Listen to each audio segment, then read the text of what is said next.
大家好，这里是纪实频道。2013年3月8日，安徽某大学的一名大二学生申子涵突然收到老师郭春牛的信息，但是申子涵看也不看，直接关掉手机，准备像往常一样到校外去逛街。此时的申子涵并不知道，一双如毒蛇般冷血的眼睛已经盯上了他。刚来到校门口，申子涵就听到一阵急促的脚步声，但正在使用手机打车的他并没有在意。可突然，申子涵感到有人拍了拍自己的肩膀，回头一看，一张被愤怒扭曲的脸庞近在咫尺。郭老师！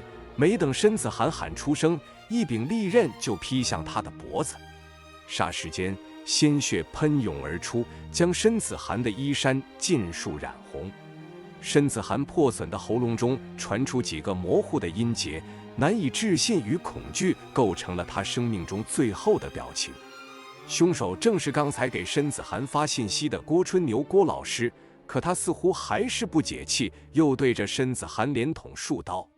周围一片混乱，学生们怎么都不会想到，那个和蔼的郭老师居然会在光天化日之下做出这种事。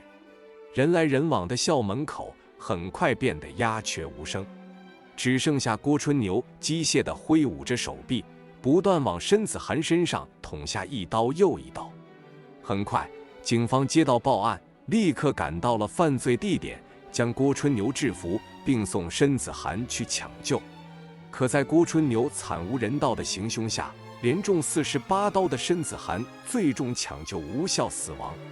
警方逮捕了郭春牛后，立刻对两人的身份信息进行了调查，但调查结果却让众人百思不得其解。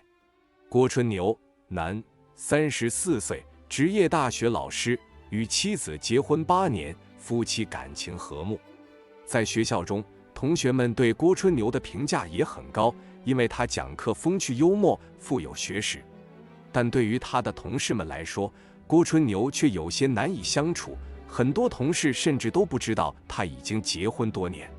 总之，在外人眼中，郭春牛事业有成，夫妻感情和睦，俨然就是一副成功人士的模样。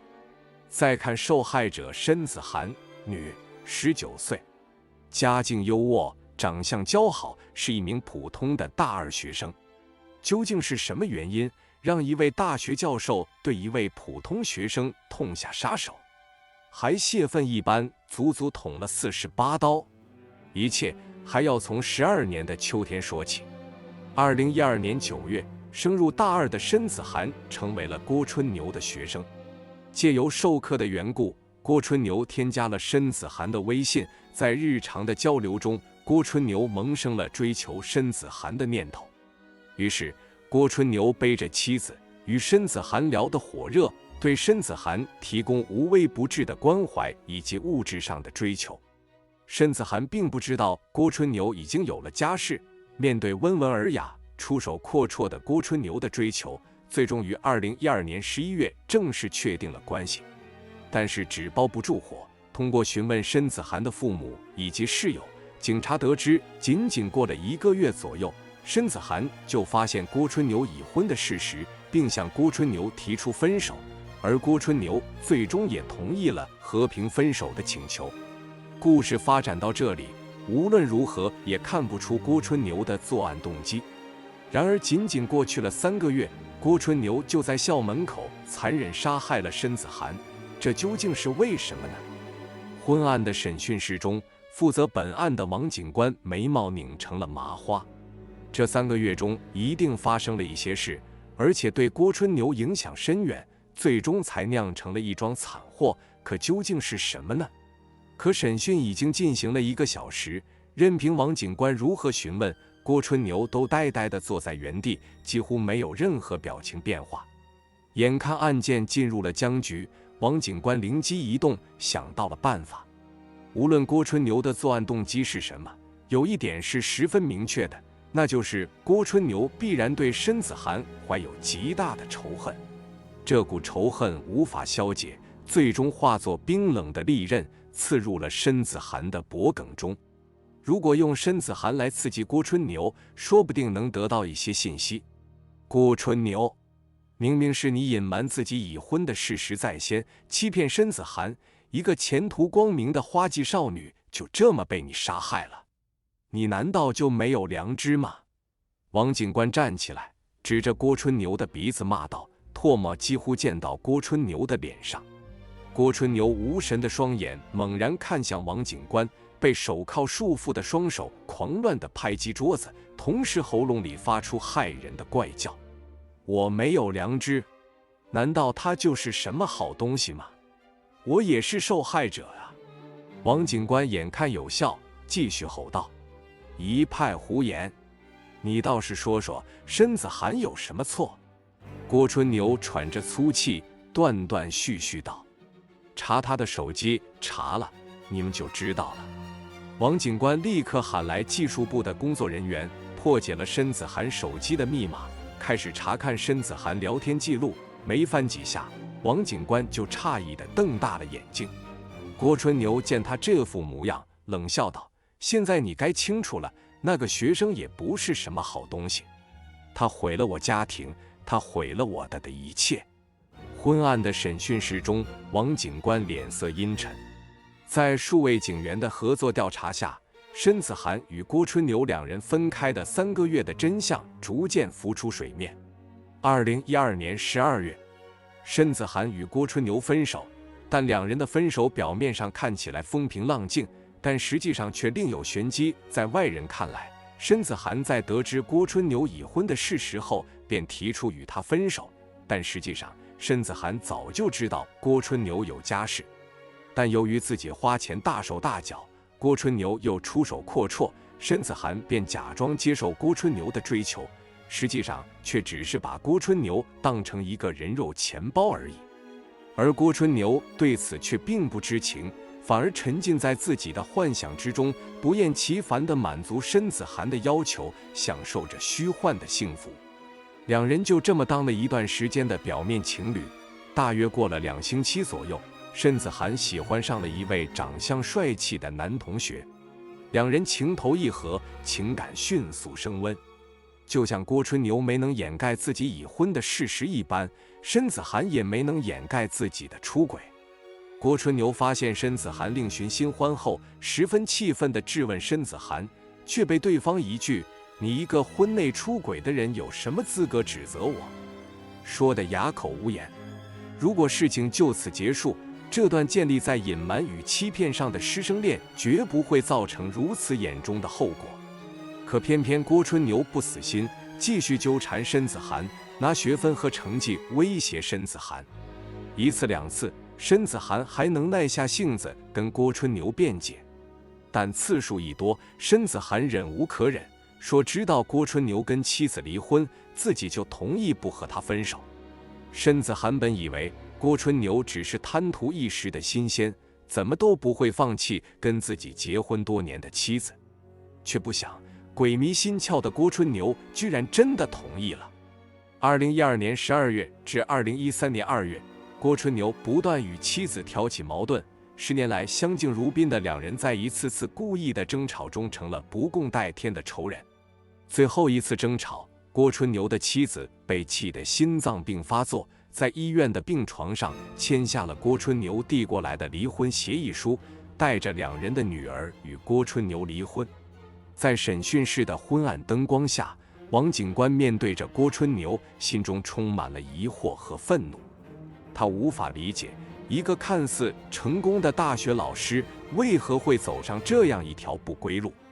郭春牛的眼神空洞，仿佛失去了灵魂，但每当提及申子涵，他的情绪就会变得异常激动。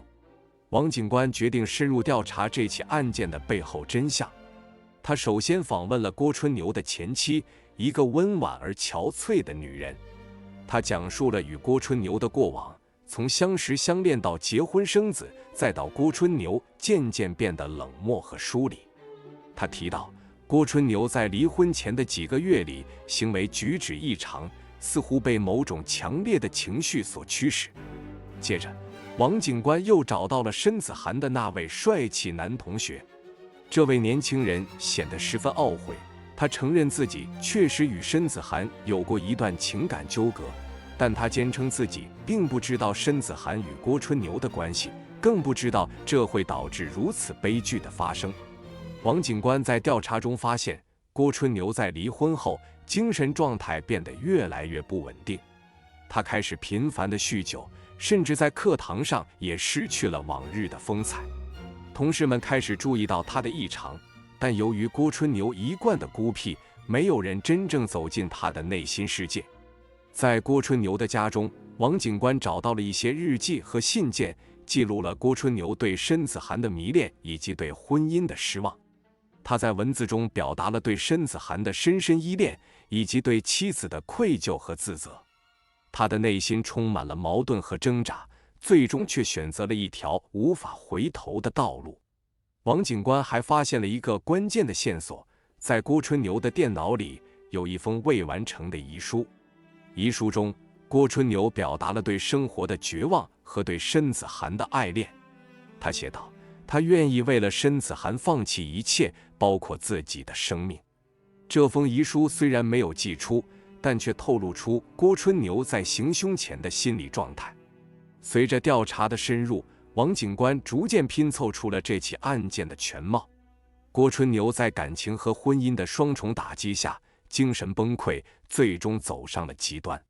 他对申子涵的爱恋变成了一种病态的占有欲，而申子涵的拒绝则成为了压垮他的最后一根稻草。在法庭上，郭春牛的辩护律师提出了郭春牛精神状况的证据，希望能够从轻发落。然而，考虑到案件的严重性和对社会的影响，法庭最终判决郭春牛有罪。在狱中，郭春牛终于意识到自己的错误。他在狱中写下了一封长长的悔过书，向申子涵的家人和社会公众表达了他的深深歉意。他承认自己的行为是无法原谅的，他愿意用自己的余生来赎罪。这起案件震动了整个社会，引发了人们对心理健康和人际关系的深刻反思。大学校园里，心理健康教育和危机干预机制得到了加强，希望能预防类似悲剧的再次发生。而对于申子涵的家人来说，虽然无法挽回失去的亲人，但他们希望通过这起案件能够让更多人警醒，珍惜生命，善待他人。申子涵的笑容将永远留在那些爱他的人的记忆中。这就是那3个月中发生在郭春牛身上的全部事情。与妻子分手后，郭春牛兴致勃勃地找到申子涵，在对方震惊的眼神中又一次被拒绝。现在你们该知道了，他一次次地欺骗我，最终毁了我的家庭。魏难道不是受害者吗？看着面容扭曲的郭春牛，王警官叹了口气，自作孽不可活。最终，在申子涵家人的起诉下，郭春牛被判死刑。在行刑前，他含泪与母亲告别。因为家庭被破坏，走上犯罪道路的郭春牛，在毁灭了一个家庭的未来后，迎来了自己生命的终点。